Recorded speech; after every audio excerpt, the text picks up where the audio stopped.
Good afternoon, and welcome to Straight Talking with Kelly, where real conversations happen. This is where you will meet some of the most talented, intelligent, and creative people who come to share tips, resources, and knowledge on various topics. My guest comes from a multitude of industries that include hospitality management, culinary arts, health and wellness, fashion, community advocates, film, theater, and so much more. Today I have with me is Jackie Wright. You will hear her talk about her documentary film called Separated in Life, Love Reunited in Honor. It actually shows the power of racial harmony as Black, white, and Asian families connect to honor a fallen U.S. Vietnam patriot. So Jackie, welcome, welcome, welcome. How are you? I'm doing great, Kelly, and I can't thank you enough to be invited to be talking to you, considering all of the very intelligent people from various walks of life that you have interviewed and will be interviewing. I'm so honored to be here. All right. Before we get started, I want to read a little bit about Jackie's background. Jackie is the president of Wright Enterprises, which is a full-service public relations firm that serves in the corporate, nonprofit, and government sectors nationally and internationally.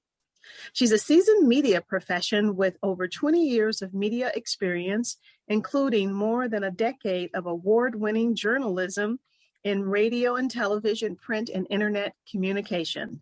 She is a filmmaker and a graduate of the University of Georgia's Henry W. Grady School of Journalism, which is the home of the prestigious George Foster Peabody Award. So, Jackie, 20 years of media experience. Wow, that's quite a bit. I'll tell you, I started when I was 5 years old, and I was just such a wonderful prodigy. Yes.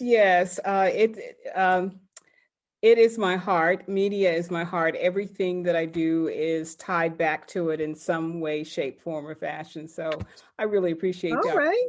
Well, before we get into a little bit more about your background, I actually want to walk down memory lane. So thinking back, I remember when I first met you, it was Carol Tatum that had invited me to the San Francisco Business and Professionals Women's, one of your monthly meetings. And at that time, you were president. And I remember that meeting. And after that, you and I really connected, and we went on to do many, many things. You know, when I was working at the American Heart Association as the community site director, I ran their program, Heart in the Black Community. You were one of my volunteers and fundraisers. Then we connected again when you were at the American Red Cross, and you hired me as the interim volunteer director. And then, of course, there were other community events that we did and so many more. Did I get it right? I think you got it right, but I think we could add a few other things.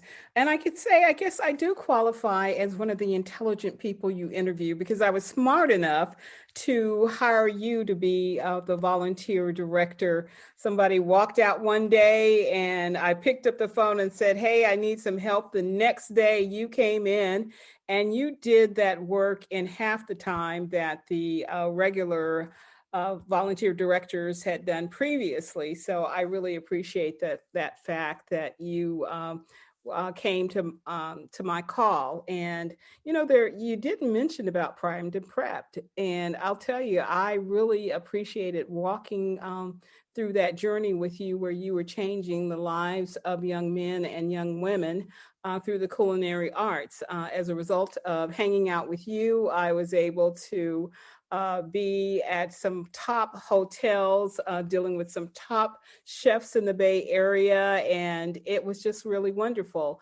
You had this wonderful program called Iron Chef competition that KTVU and other media covered. I got a chance to have some intimate moments with Mayor Willie Brown Jr. and Belva Davis as a result of that, because they came to the YMCA and, acknowledged your work and participated with the young people. So I had some really wonderful times with you and all of the great chefs and everything that you interacted with over the years. All right. Wow. And there was so much more, I remember you worked with Ave. Ave was one of my, uh, what the chair of my American Heart Association program, Heart in the Black Community. And Exactly. so, Exactly. I remember when Antoinette, who is a dear friend, and she also works at the Heart Association, she was like, Kelly, you got to speak at her service, because I had no intentions of doing that. And she goes, no, you need to let the community know what she did. And I'm so glad that I did that, because I was able to really let them know that it was very dear to her heart disease, because she had it, as well as making sure that she educated the community on how to take care of themselves with it. So it was just a wonderful experience working with her. Kelly, bringing up Ave Montague, I tell you, that really was a major connection. And it shows how our lives are embedded with each other, because I worked with her also, not only through the Heart Association. I appreciate that experience that you allowed us to have together, but also the Lorraine Hansberry Theater. She did a lot of great work with the Lorraine Hansberry Theater, and your being there at her memorial services in 2009 to talk about all the great work that she's done to give people another aspect of how she gave back to the community was really great. And of course, her work with her founding, rather, not just work, but her founding of the San Francisco Black Film Festival had such an impact on my life. I really didn't realize that I would be so involved with it, but after she passed, her son took over, and I started working with him, and I just saw how hard she had been working and how she had built a legacy of Black media and Black narratives that San Francisco would be much poorer in terms of cultural experiences if it had not been for Ave Montague and the legacy she left for her son. And now her son has left that legacy for Ave's grandchildren as well. So our lives are intertwined in so many ways with each Yeah. other. Yeah. No, that's beautiful. And you did have a real close working relationship with that organization over the years and did some amazing things for it. Thank you. So now let's talk a little bit about you. Where were you born and raised? And do tell how you ended up in San Francisco. Well, what can I say? San Francisco actually is a city that I absolutely love, and it's amazing how I wound up here. But I was born in Jacksonville, Florida, at Jacksonville Naval Air Station, although my father was in the Army. That's a whole nother story. I was not raised there because my dad was in the military. And so we lived in Germany, we lived in New Mexico, and we lived in Kentucky. And in Kentucky, Louisville, Kentucky, where Fort Knox is, was the last base that my father was based in. And as a result of him going to Vietnam, he basically had my mother and our family moved back to Phoenix City, Alabama, where my mother's family was. So I grew up in the area of Phoenix City, Alabama, and Columbus, Georgia. And they're kind of like Oakland and San Francisco, with Phoenix City being like Oakland and Columbus being like San Francisco, but of course on a very small level. And I grew up during the time of Jim Crow, the civil rights era. My father, while he was in Vietnam in the jungles, working through with many other Black soldiers and other soldiers trying to bring forth freedom and bring forth democracy for the South Vietnamese people at the time, early in the war. My father was in Vietnam, and then consequently, the Reverend Dr. Martin Luther King Jr. was speaking at the Lincoln Memorial. And at that time, he was speaking at the Lincoln Memorial and going through with the various marches. My father was fighting the jungles. and the jungles in Vietnam. And we wound up living in the Columbus, Georgia, Phoenix City area because of the fact that my father died in Vietnam. And so we weren't able to continue to his next post, which should have been Fort Hamilton. I was so excited, so ready to go. But 2 weeks before he came back home, he was chosen as an honor guard for Secretary of Defense Robert S. McNamara as he was viewing the troops. And my father's helicopter went down, and my father and a young white PFC, John Francis Shea, died March 9th, 1964 in Vietnam in the Mekong River. So I wound up growing up in the Columbus, Georgia area. And then as time went on, my siblings all moved to the San Francisco Bay Area. And I, in 1990, moved to the San Francisco Bay Area because I was going to be the only one east of the Mississippi left, because my daughter had decided to go to Baylor University to go to college. So I moved to San Francisco, and believe it or not, I didn't realize until many years later that San Francisco would have been the city my father would have stepped foot in the United States for the first time coming back from Vietnam. And then also in some of the research that I wound up doing in terms of my short documentary, I found out that my father's body was actually flown into the San Francisco Bay Area, right there in Oakland. And so I wound up being in a cherished place for me that I'm sure my father would have loved and cherished if he had had the opportunity to see it. Wow. So now you spoke about the 60s. So in the 60s, war separated your mom and dad. Mm-hmm. And honor brings them back together. And this only happened because you exhumed their body to have them to be in the Arlington National Cemetery together. So could you tell the audience a little bit about why you would have your parents' bodies exhumed? And, you remember my reaction, right? Yeah, exactly. Kelly, when I told you that after 50 years, I was going to have my father's body exhumed and moved to Arlington National Cemetery. And I also told Ruth Jordan of the Jordan's Bar and Grill there in the Bayview. I had a lunch with her once and told her. And I can say I appreciate your graciousness and Ruth's graciousness at the time, because you guys did not just balk at the fact that you probably thought I was a little crazy. Why would anybody do that after 50 years? Well, the reason being is that we found out at a family reunion in 2012 that in Jacksonville that my father was actually buried in a segregated cemetery. And not only was he buried in a segregated cemetery, but that cemetery itself was deteriorating.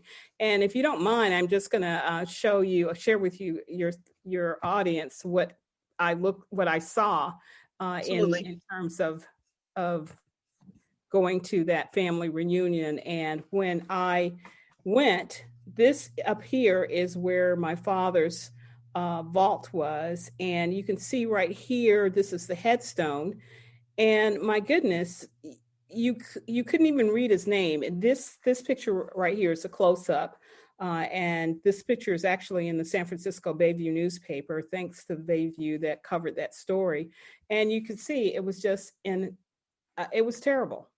And in Arlington, at least you can see it's a more honorable situation, because my father gave all of his life to the United States of America. He did not give a partial life. He didn't give a segregated life.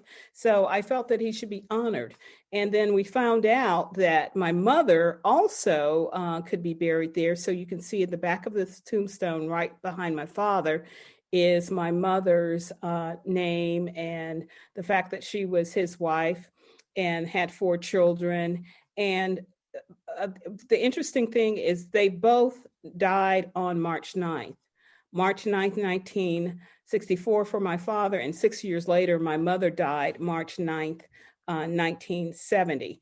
her cemetery was not in bad shape, but because I could join them together, they were divided by war. I said, oh, okay, let's join them together. So my two brothers, Joe Wright and Stanley Wright, and my sister, Phyllis Cameron Wright, we decided to basically have our parents at Arlington. And it's one of the most hallowed areas. So you can see here around Christmas time, we buried them March 10th, 2014 together.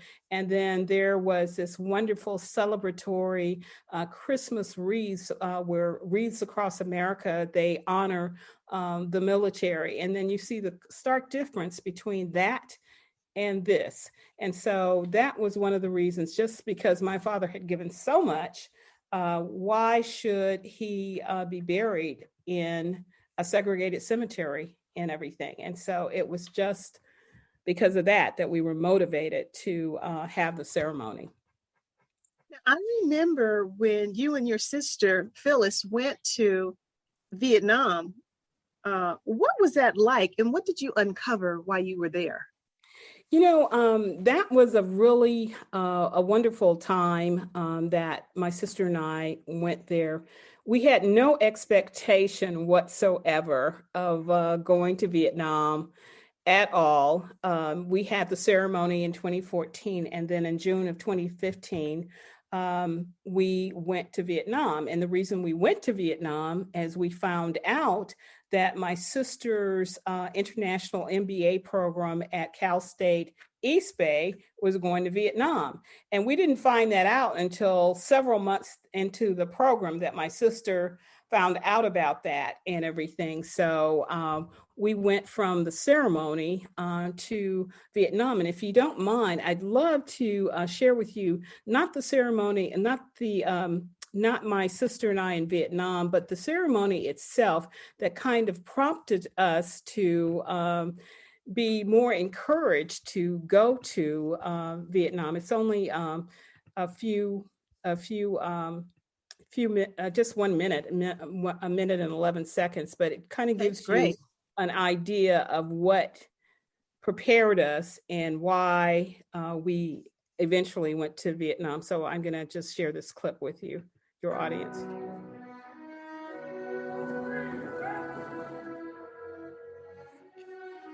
Yeah. Specialist Wiley Wright served our nation with distinction, earning numerous awards and commendations to include the Purple Heart. Described by his commanding officer as a courageous man and brave under fire, Wida likewise understood the significance of sacrifice for the cause of freedom. Together, they earned their place on these sacred grounds. Together, they are at last laid to rest. To our brother-in-arms, Specialist Wiley Wright, our nation bestows military honor. In life, he honored the flag, and in death, the flag will honor him.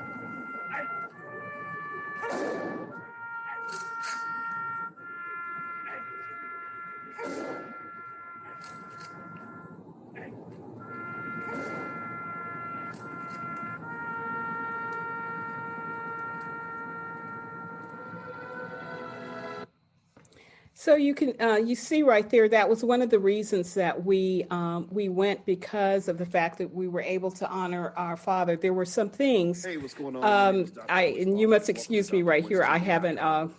I didn't stop this, but I stopped it now. So, but one of the reasons that we went to Vietnam was because we were able to say honor our father. We were able to honor our mother, and one of the things that happened there is what I called a God ordained moment, because you'll notice that in that clip of the ceremony, all of the pallbearers were white.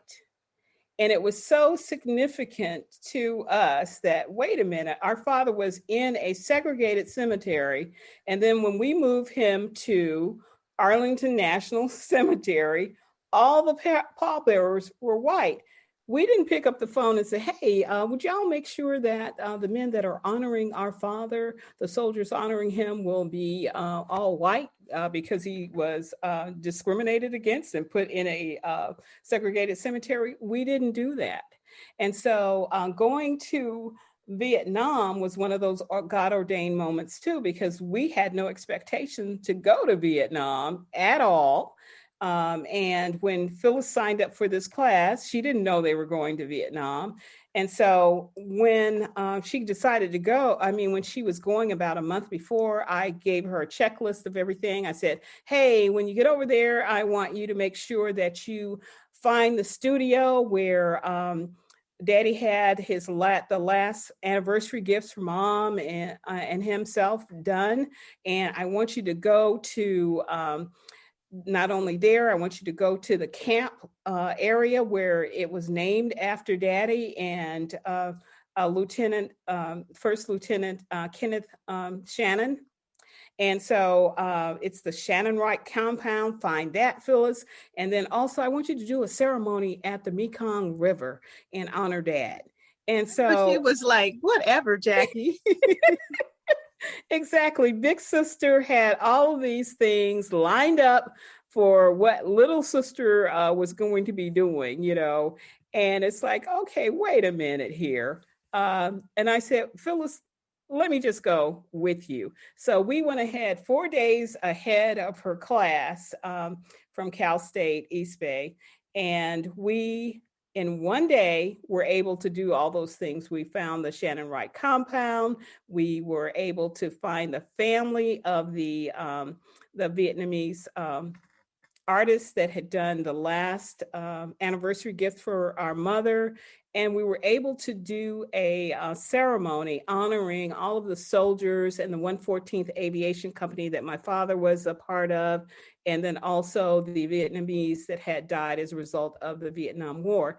And I have a little clip of the film that captures just a little bit of the spirit of the atmosphere that we encountered when we got to Vietnam. And if you don't mind, I'd like to share that with everyone as well too. So I'm going to share this, and it's just a minute beautiful. and Look at that. That seconds. Is absolutely gorgeous with the grandbabies. Yeah, exactly. It starts out, these are the great-grandchildren of Weta and Wally Wright. And this right here, these pictures here, these are the photos that the artist actually made, and it was made into another piece at the ceremony by the funeral home, the Green Funeral Home, that handled everything for us in Arlington. We had to deal with about 3 different funeral homes to get this whole process done. And it was just a time of celebration. And it also, this little clip gives a little bit of the ceremony that we had, the celebratory part of it. And it also shares about what we experienced in Vietnam, as my sister Phyllis explained. So I'm just going to go ahead and get this started. January 6th, yeah. Well, look at that. For whatever reason, that is not showing up, but because you needed to wait for it to skip the ad. Oh, okay. Well, I had the ad skip before, so we're here with something totally different. So we're having kind of a live moment right now, and I think I have stopped my screen. But while we're talking, I'm going to see if I can locate it, and if not, we will just move on with our conversation, because this ceremony with your at the Arlington Cemetery. That was really beautiful. Yeah, and one of the things that was so great about that is, like I said, part of what we did not discuss is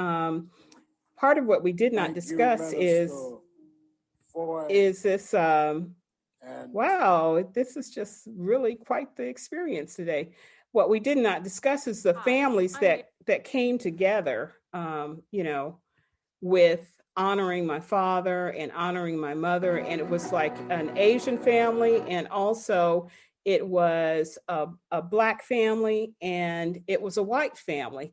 As a matter of fact, this man from Houston, Texas, named George.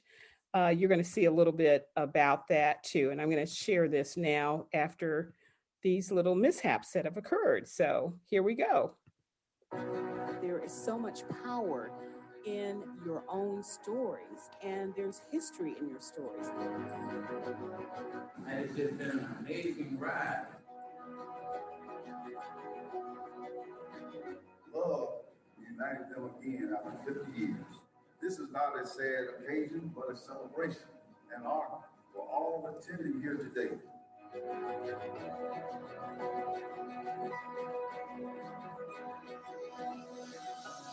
When it came to George Mole, him having such a love for our dad and the care that he had to want to express who our father was, and he cried at the ceremony, and that was just so touching and beautiful.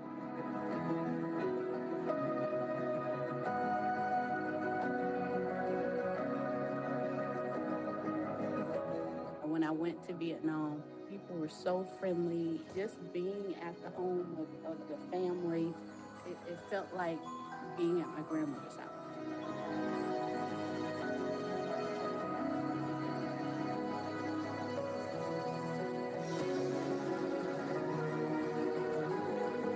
Regardless of race or distance, we are so much more connected than we think.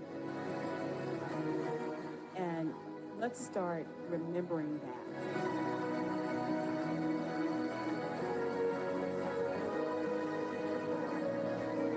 So there you have it.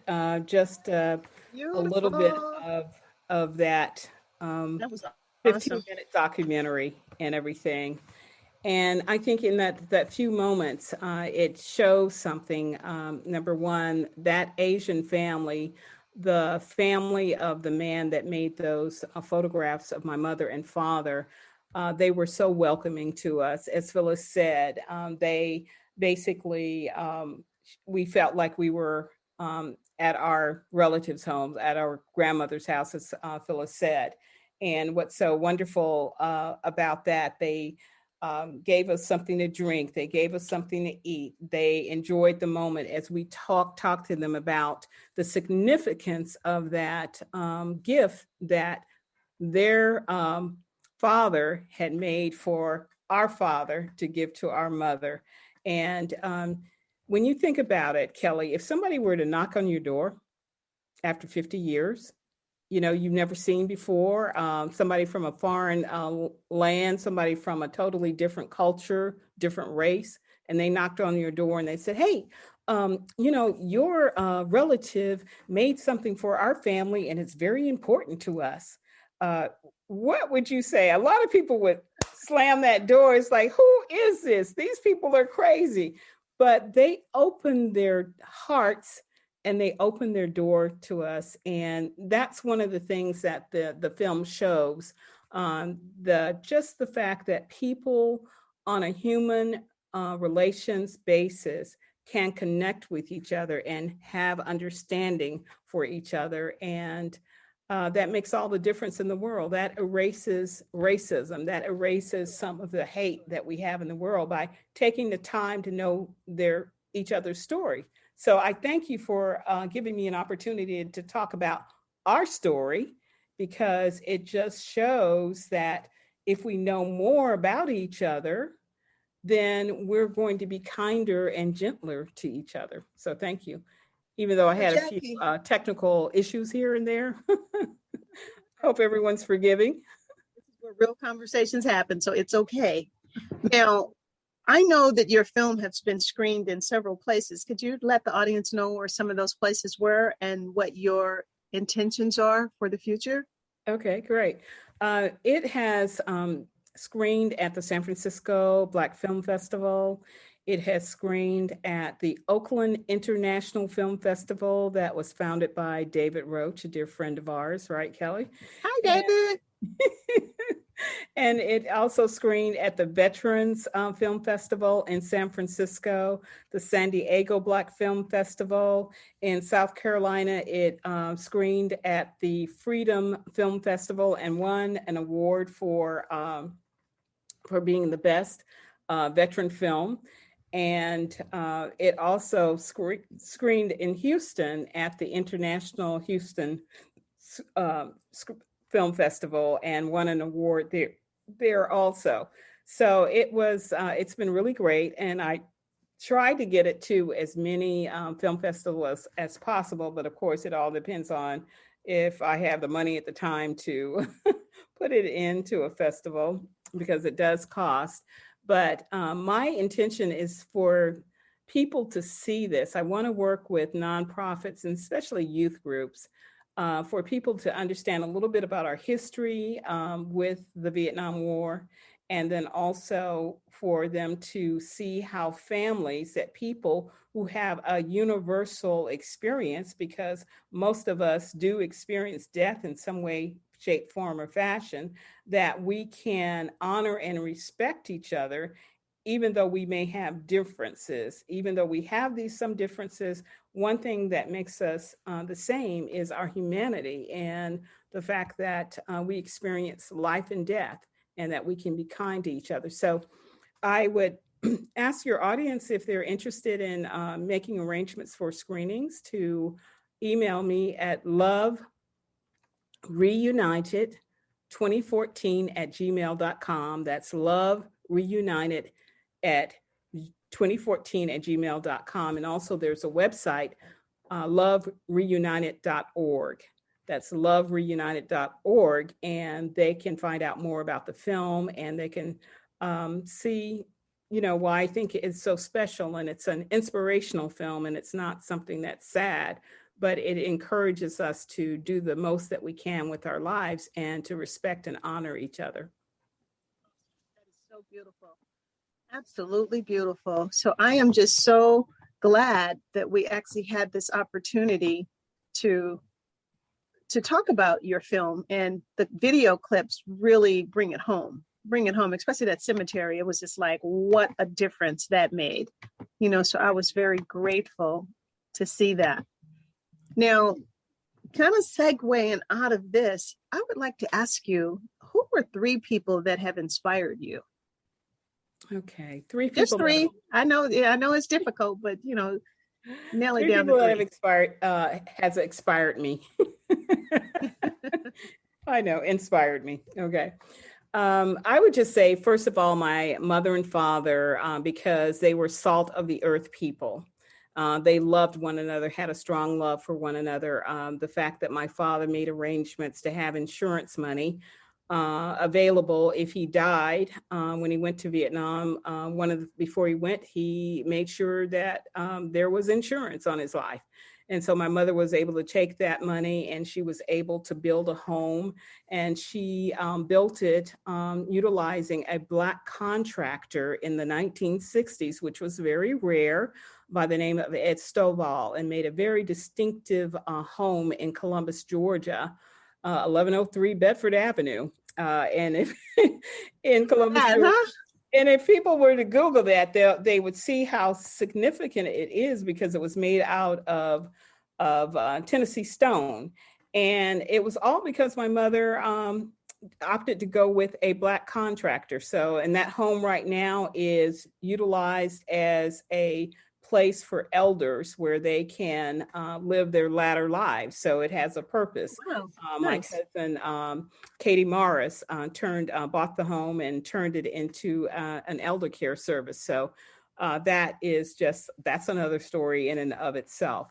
And I guess I would look at Belva Davis and the work that she has done that's been really tremendous as a media person. And it ties in also her work with another woman that I really respect a lot, and that is Dr. Ramona Tasco, because Belva Davis and Ramona Tasco went to Kenya after the bombing of the U.S. Embassy back in the 90s, and they worked on the video, of course, and then Dr. Tasco actually was helping care for people, and that care extended even years later, where she would self-deploy and work with Doctors Without Borders and others to help in situations like the earthquake that happened in Haiti in 2010. And I have clips of her, Dr. Tasco, working in the field, operating on people. And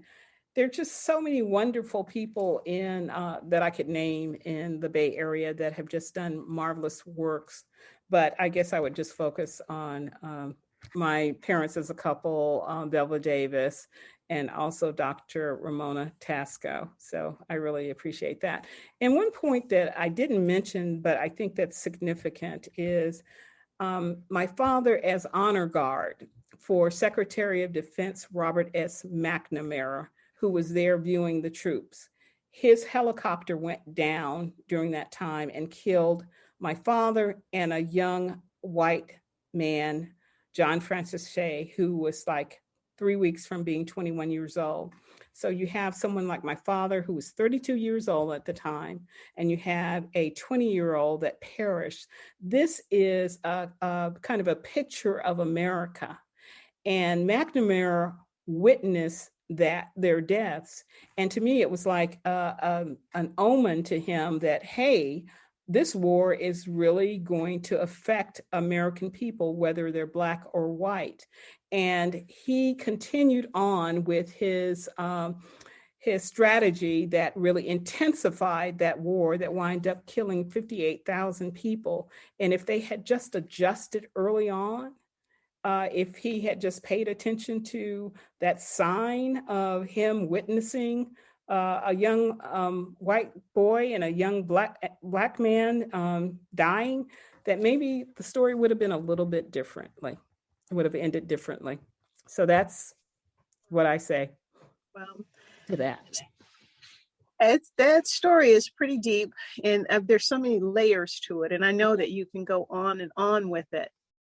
And I'm just so glad that we were able to capture some of the moments right here on this podcast. So, Jackie, tell me this. What would your 9-year-old little girl say to the adult Jackie now?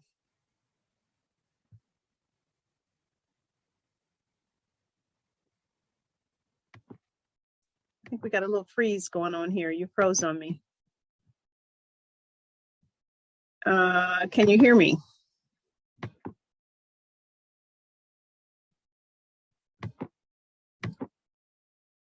So, Jackie, you froze on me.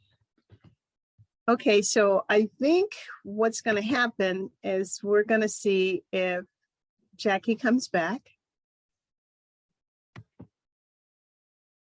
She's not back. So she ended up having to, I guess her connection disabled her. So I would just like to thank you all for listening to Straight Talking with Kelly, where real conversations happen. And thank our guest, Miss Jackie Wright, who actually talked about her documentary film, Separated in Life, Love Reunited in Honor, about her mom and dad's journey from being exhumed from their graves to being put together in Arlington National Cemetery. So it was a beautiful story. So I really do hope that you listen to the end. And again, Jackie can be reached at her lovereunited.org website. All righty. Thank you so much for listening. And I'll see you next time. Hello. Hi, Kelly. Oh, you came back, and I actually just kind of wrapped it up for you. Yeah. I was like, where did she go? Yeah, so just kind of, because I actually wrapped it up, but I will allow you to give some ending words to my listening audience. Kelly, I'd just like to say I cannot thank you enough for your allowing me to tell my story, because it is the story of thousands of Black families where we have given so much to the United States of America, but our stories are not often seen in the majority media. So thank you for this opportunity, and I hope that people will be inspired to find out more about it. And then anything I can do to help people tell their stories, I'd love to do so as well. Thank you very much. Thank you, Jackie.